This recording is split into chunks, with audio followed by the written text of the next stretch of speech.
Welcome to Cosmic Slumber Tales. Before we get started, please like and subscribe as we continue to weave this story through the stars. The stars stretched out like an infinite tapestry of light, each one a quiet beacon in the endless night. Elias Thorne, the space trucker, sat in the dimly lit cockpit of his ship, the Serenity, as it glided through the void between Earth and the outer colonies. The ship was a faithful companion, its hull a patchwork of repairs from years of hauls, scratches from asteroid dust, fades from solar radiation. The engines hummed a low, rhythmic tone, a soothing vibration that resonated through the floor and into Elias's boots, reminding him of the gentle rock of a cradle. Elias was a man of 58 years, his face etched with lines that spoke of laughter and loss, his hair silvered like the frost on Europa's surface. He wore a simple jumpsuit, faded blue, with the emblem of the Interstellar Freight Guild on the shoulder.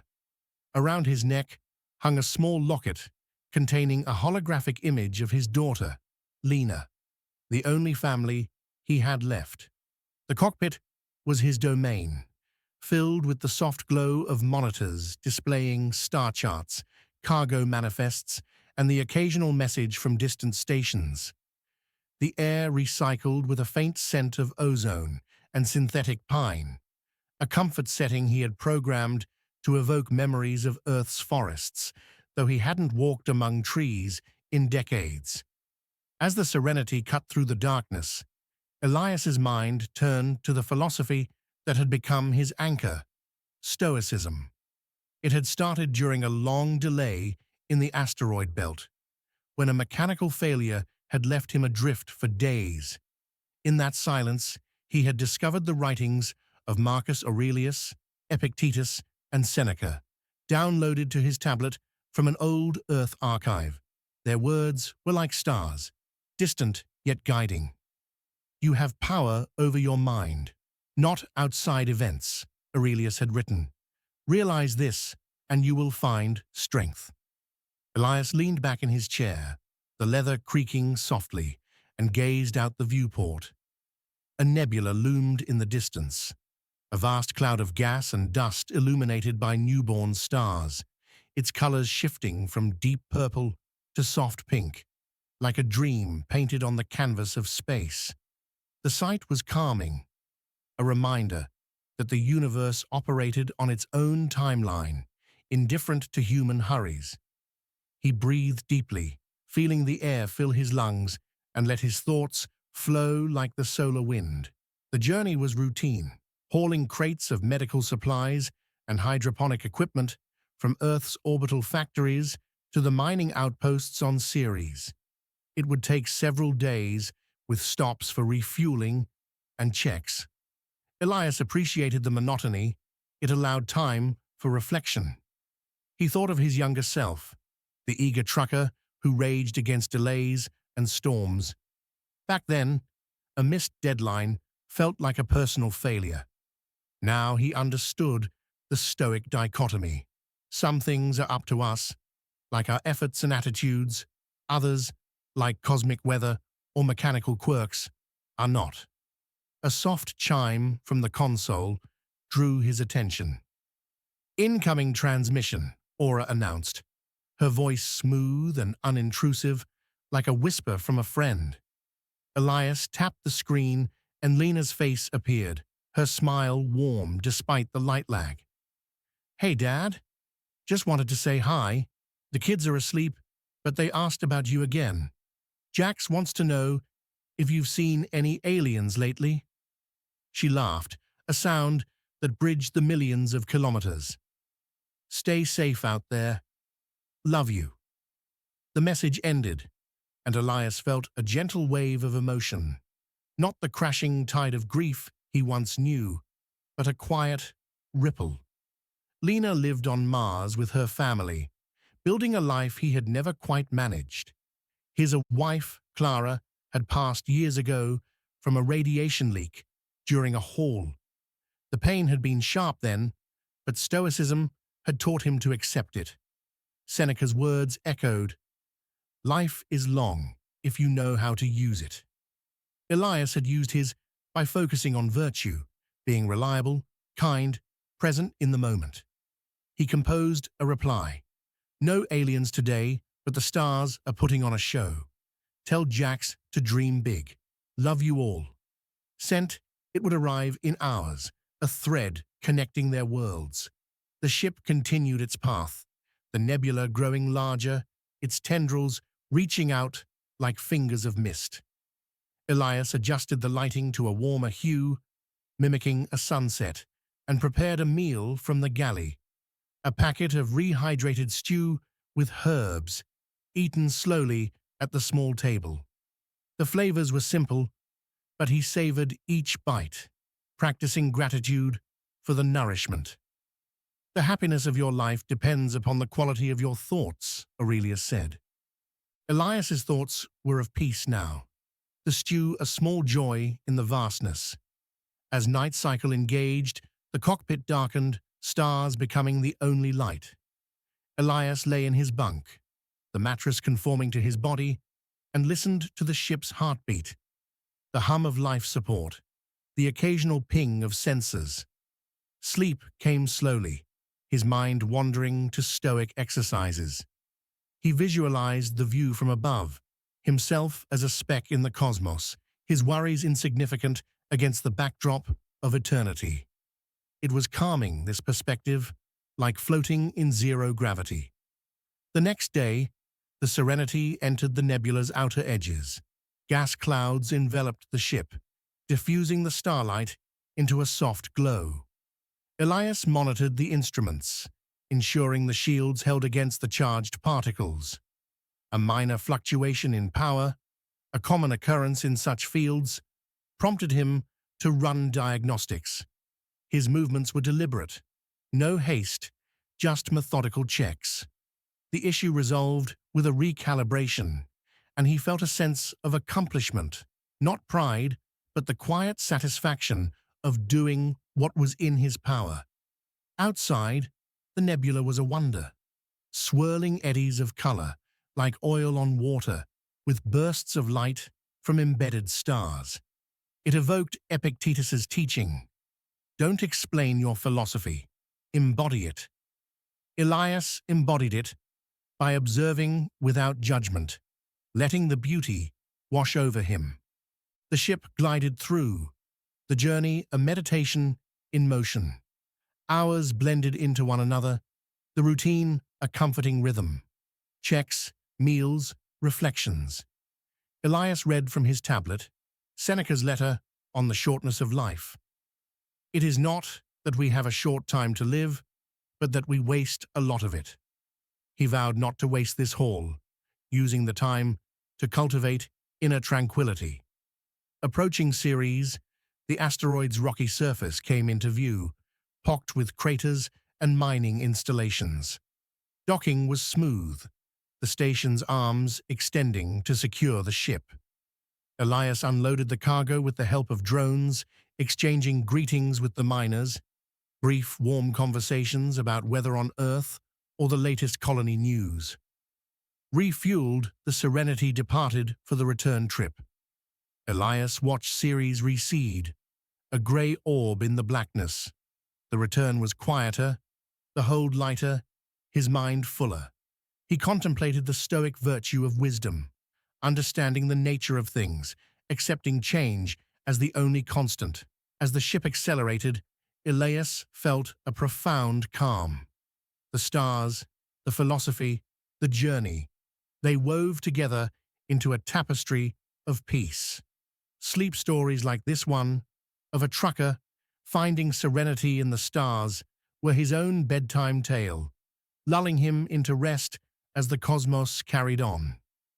As the Serenity pulled away from the Europa station, its engines emitting a steady, rhythmic pulse that echoed through the hull like the heartbeat of a sleeping giant, Elias Thorne allowed himself a moment of quiet gratitude.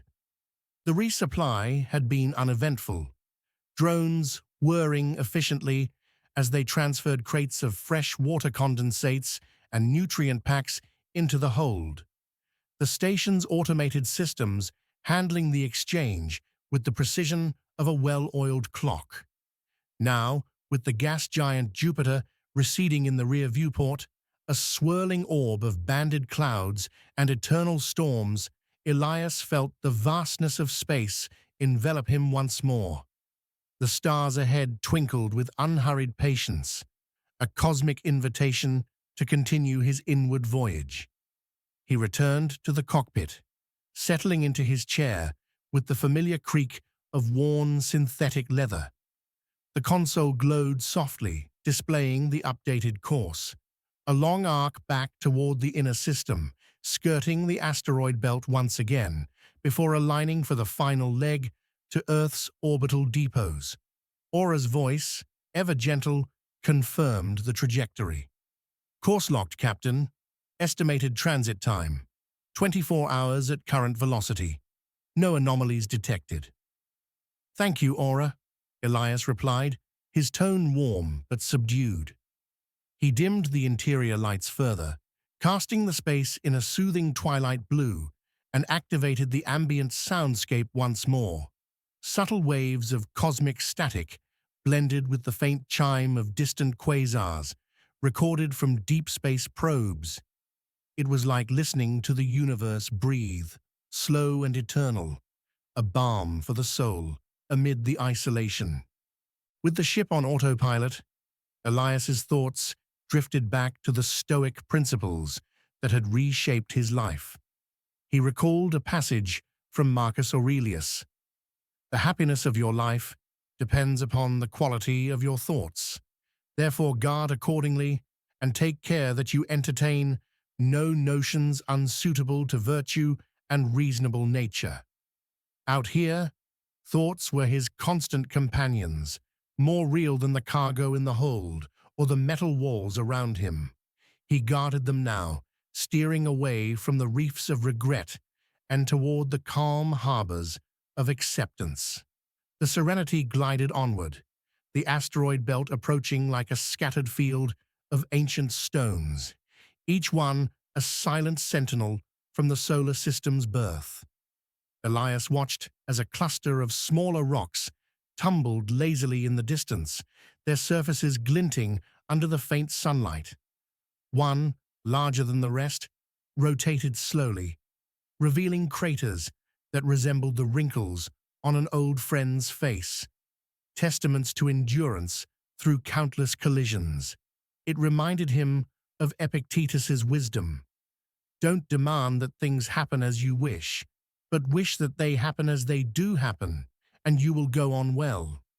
In his early days as a trucker, Elias would have viewed such obstacles with frustration, plotting aggressive maneuvers to shave minutes off the schedule.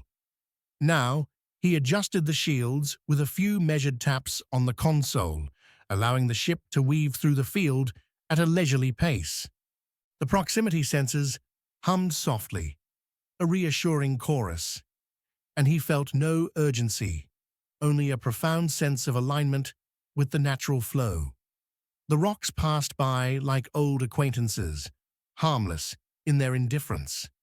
As the belt thinned, giving way to open space, Elias prepared a light evening meal in the galley, a pouch of warmed vegetable broth infused with herbs from a hydroponic kit he maintained in a small alcove. The steam rose gently, carrying a faint earthy aroma that contrasted the sterile air of the ship. He ate slowly, savoring each spoonful, his mind turning to the concept of memento mori, the Stoic reminder of mortality. Seneca had written, "Let us prepare our minds as if we'd come to the very end of life. Let us postpone nothing. Let us balance life's books each day." In the vastness of space, where a single micrometeorite could end everything, this practice brought not fear, but clarity. Elias balanced his books daily, a haul completed, a message to Lena, a moment of reflection under the stars. The broth finished, he rinsed the pouch and stowed it, his movements deliberate and unhurried. Back in the cockpit, he reclined the chair slightly, propping his feet on a padded rest. The viewport framed a stunning vista, a distant comet arcing across the sky, its tail a shimmering cascade of ice particles catching the light. It was a fleeting visitor, bound for the outer reaches, much like his own transient existence. Elias pondered Aurelius's view of the universe as a grand, interconnected whole. What we do now echoes in eternity.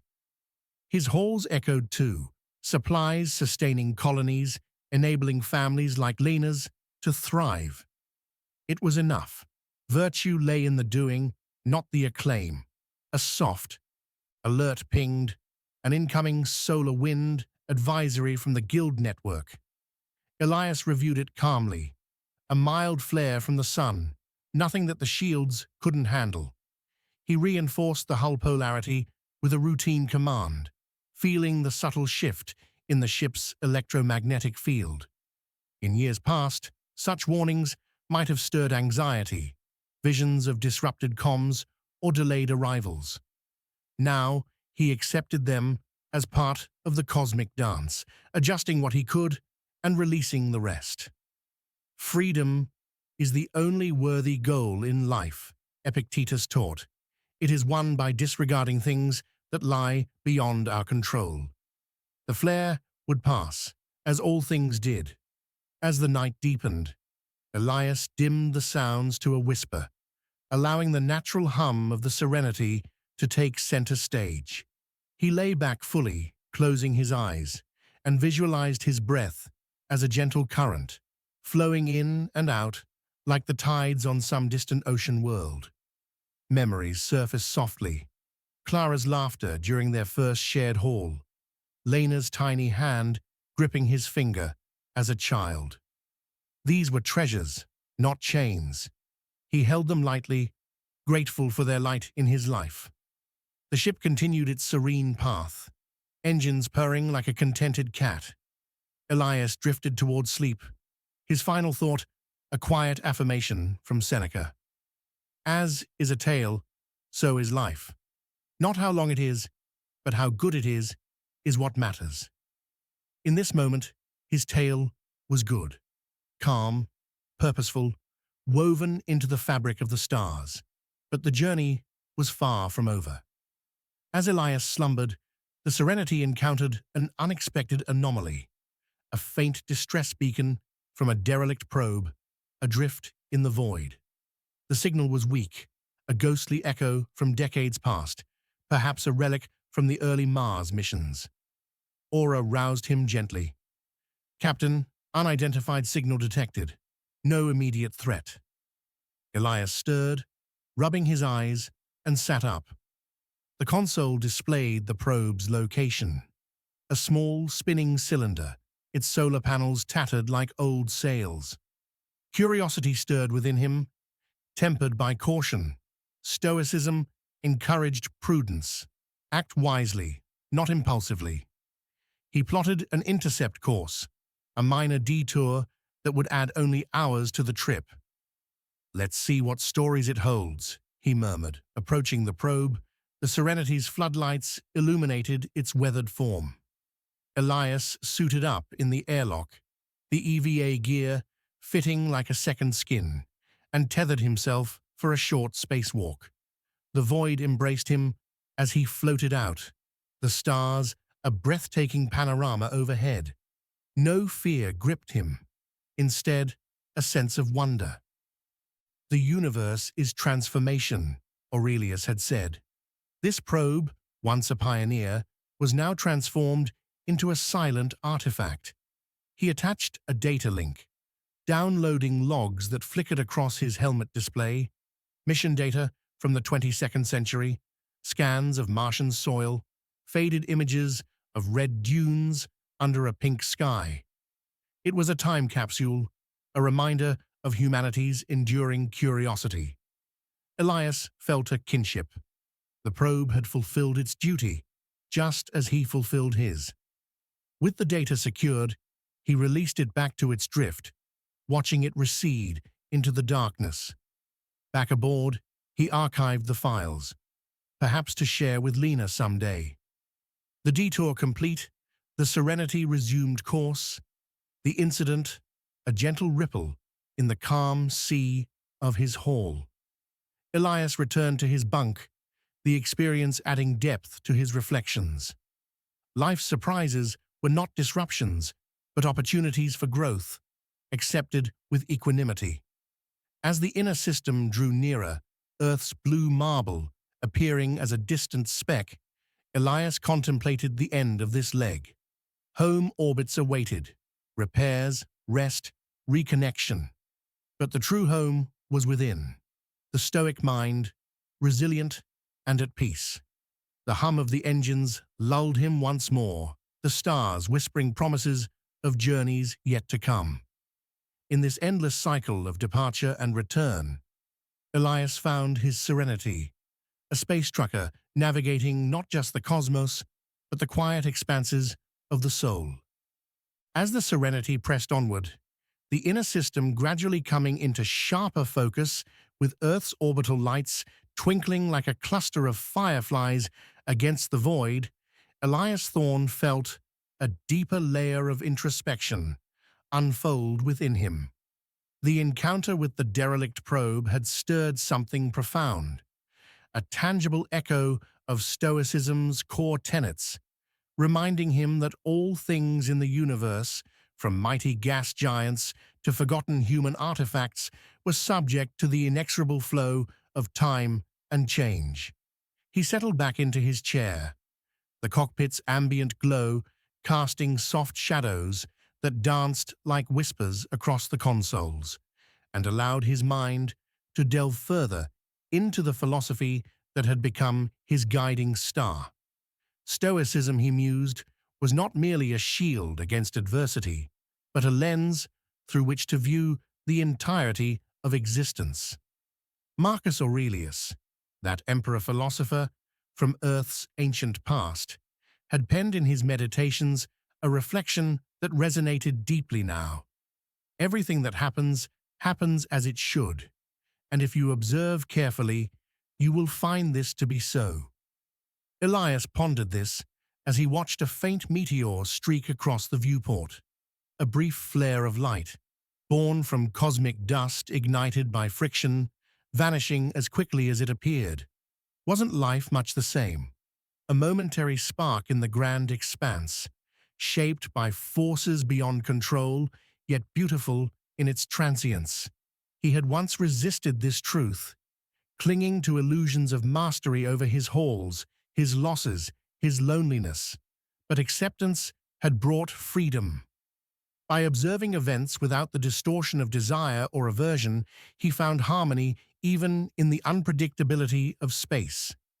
His thoughts turned to the Stoic practice of premeditatio malorum, the premeditation of evils. Epictetus had advised envisioning potential hardships not to foster dread, but to prepare the soul and diminish their power. Elias closed his eyes briefly, imagining scenarios that could unfold on this very run. A sudden engine stall from a hidden fault, a communication blackout during a critical alignment, or even a personal ailment flaring up in isolation. In his youth, such thoughts would have spiraled into anxiety, a storm raging in his mind like Jupiter's great red spot. Now, he viewed them calmly, as hypothetical exercises. "What is it that I can control?" he whispered to the empty air. His preparations, the routine checks, the emergency protocols, were within his power. The outcomes? They belonged to fate, or as the Stoics might say, to the logos, the rational order of the universe. This premeditation didn't invite misfortune. It armored him against it, turning potential chaos into mere ripples on a still pond. Aura's voice interrupted softly, a gentle intrusion, like a breeze through an open window. "Captain, sensor sweep complete. Clear path ahead. Would you like to adjust the environmental settings for optimal rest?" Elias opened his eyes, smiling faintly at the AI's attentiveness. Lower the temperature by 2 degrees aura and add a subtle lavender infusion to the air recyclers. Thank you. The adjustments took effect almost immediately, the cockpit growing cooler and carrying a faint, herbaceous scent that evoked memories of Clara's garden on their old habitat module. Small pots of earth soil yielding fragile blooms under artificial lights. Grief, too, was a subject for Stoic depth. Seneca had lost a son and faced exile, yet wrote, "No man can suffer too much, and no man can suffer too little." Elias had suffered his share, the sharp void left by Clara's passing, the quieter ache of distance from Lena. But in contemplating these losses more deeply, he saw them not as cruel subtractions, but as integral parts of his story, forging resilience and empathy. To love was to risk pain, yet Stoicism taught that true virtue lay in loving fully while holding loosely, acknowledging impermanence without diminishing the joy. The ship hummed onward, the asteroid belt now a distant memory behind them, and Elias rose to stretch, his boots thudding softly on the grated floor. He moved to the small observation nook adjacent to the cockpit, a reinforced bubble of transparent alloy offering a 360-degree view of the stars. Here, surrounded by the infinite, his reflections deepened further into the Stoic ideal of living in accordance with nature. Aurelius had emphasized aligning one's will with the natural order. To live happily is an inward power of the soul. Out in space, nature was raw and unyielding, the vacuum's cold embrace, the radiation's invisible dance, the gravity wells that bent light itself. Elias aligned by embracing simplicity. His halls served a purpose, sustaining human outposts, yet he demanded no more from them than the satisfaction of duty done well. Extravagant dreams of wealth or fame had faded. In their place was contentment, a quiet power that no solar storm could erode. A new alert flickered on the console, a routine guild update on freight rates and route advisories. Elias reviewed it unhurriedly, noting a minor increase in compensation for outer rim runs. In the past, this might have sparked ambition, a push for more contracts. Now, he saw it through Seneca's lens. It is not the man who has too little, but the man who craves more. That is poor. His needs were met, the serenity fueled, his body nourished, his mind enriched. Craving disrupted the soul's equilibrium. Moderation preserved it. He archived the message and returned to the observation nook, where a cluster of stars formed a loose arrowhead, pointing toward Sul's warm glow. As the hours waned, Elias prepared for true rest, dimming the sounds to near silence and reclining in his bunk. His deeper dive into Stoicism tonight had left him with a profound sense of interconnectedness, not just with the cosmos, but with all who had pondered these truths before him. From ancient Rome to this drifting vessel, the philosophy endured, a timeless tool for navigating inner and outer voids. The best revenge is to be unlike him who performed the injury, Aurelius advised, but Elias extended it further. The best life was one lived virtuously, regardless of circumstance. With that, sleep claimed him gently, the Serenity carrying its contemplative captain through the calming expanse, toward home and whatever fates awaited.